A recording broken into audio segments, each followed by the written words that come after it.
then it was like you guys were the only shows in town, man. Dude, the church, bro, going in there, man. You guys were, dude, you remember the time? So I come in there one time, bro. I gotta tell you this.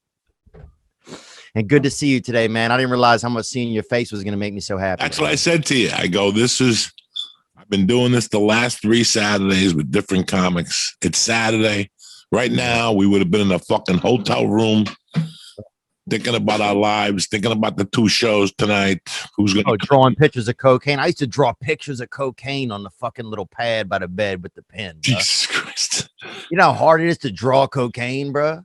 You know what I'm saying? It doesn't even make any sense. But dude, I remember I came in one time to the church. And in the beginning, I said, "Hey, Lee, there's like a squeal or something. There's like a high-pitched sound in the headphones. Can you just check and figure out what it is?" And so he's over there tinkering, and we get into the episode. I think we got into a bag of mushrooms or something. About 3 hours later, I hear the sound again, but I look over this time, and it's literally Lee is unconscious like this. He's like, now he's making the sound in the headphones. In the beginning, it was like an actual electronic audio deficiency. And by the end, man, he was just like a possum just playing fucking high, you know? The fucking drug abuse. I always I almost took Lee to the vet. One time I was leaving there. I said, I got to take this guy to the fucking vet. I said, damn, the hospital can't help this guy, bro. You have no idea that we grew as the edible era grew. Like, we got into the podcast as edibles were fucking, like, for years it was the lollipop and the bread strip. And then we got on board, and all these fucking places started coming up with little edibles. And I'll never forget, it started with a black and white cookie. There was a company that made a black and white cookie that was 200 milligrams. I would break it with Lee and tell him it was 15 milligrams. And he would tell me, this has to be stronger than 15 milligrams. I'm building his tolerance. I'm taking Chiba Chews out of the 170s and putting 70 milligrams in there, right? I'm taking the 70 milligrams and taking them out and putting the 180s in there. And it was like stealing. I would wrap it a certain way so he would know that I actually fucked with it. Yeah. And he would go, I don't want that one because you messed around with it. Well, he actually was taking the one with the 180 in it because I folded it perfectly and crazy glued it and did the whole fucking thing. I mean, it was just months and months that he thought he was taking 10 milligrams and he was taking 2,000 milligrams. Oh, yeah, dude. And well, we were leaving there just fucking lit. People have no idea how many people walked out of that room at the end. I saw Ron White, Sarah Tiara, Theo Von, poor Owen Benjamin is walking and is still fucking walking. You know, it was just a fucking, Gabriel came up the first time. For years, Gabriel wouldn't come back on. For years. He said he left there and he couldn't stop eating turkey sandwiches. He said he went home. He must have ate 15 turkey sandwiches. It was just... And it was fun while we did it because listen, Theo, I felt this. Rogan was always very intelligent. Bill Burr was witty. I couldn't beat Mark Maron's interviewing styles. Yeah. So for me to get up there, I had to do something from the outrageous. So I figured we'll go out there with my strength, which is fucking my tolerance. And we'll smoke dope and we'll fucking eat edibles and we'll do ketamine and whatever a guest shows up with, except fucking blow, I'll do in that fucking studio, and heroin. We never did heroin on the podcast.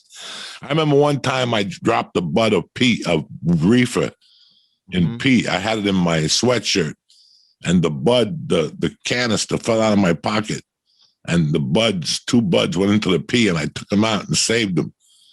And I saved them there for like 2 months. And I brought them in one night and I rolled them up in a joint and smoked them. And Lee's like, this pot got me really high tonight. I don't know what it is. I'm like, you know what it is? I dipped it in fucking THC piss from the night before when my piss levels at the highest THC levels. And that motherfucker crusted on. And then we smoked that number. His eyes were red. He's like, I can't taste the pee. I can't believe you made me taste the thing. There's no pee involved. The pee disintegrated. It went right into the fucking bud. It was too much. It was just too much. Listen, when I decided to end that podcast, it was one of the hardest days of my life. But what happened to the studio, Joe? The studio, I gave it up for rent. Wow. Was it hard to do? Was it tough? Or did you guys have a day where you moved everything out, or kind of, you know, what went down there? What was that day like? Was it just you? Was it Lee? What happened? It was July 12th when I made the official decision that we were moving. And it took about 4 or 5 days to think of what I was going to do with the church. Mm-hmm. And I had a decision to make. I was either going to leave Lee, which I would miss him tremendously, mm-hmm. or I would drag Lee to South Jersey. And I took a look at the big picture. I was starting to get emails for 2 years about that I was enabling Lee. Mm-hmm. And I was starting to feel guilty. I was starting to feel guilty because I felt that, just like Mike is helping me now, I like Mike. And I like that he helps me. I like that he's here twice a week. But in 3 years, I want Mike to say, listen, I'm doing this. I'm doing this. I'm doing this. You know, I'm just giving you a warning as a friend that maybe in 6 months, I want to take this in a different direction. Would you mind? And I'm the type of motherfucker that I want to see people grow. Mm. Do you know what I'm saying? I'm the type of, I'm cheering for you to grow. That's part of, you know, I took my daughter to kickboxing this morning. Oh, yeah. And some little new kid got a white belt. And you have to clap for the kid. And on the way out, I told my daughter, I go, you know, what they're teaching you there when you're clapping for the kid is for genuinely be happy for people. That's part of this whole thing, that you can't, no jealousy. We have to be happy for people, and we have to push people that are around us up a little bit. Like, you're having a rough day, Theo, let's talk. What's the matter? I don't know. My material. Theo, you're going to do great. Don't think about what's going on.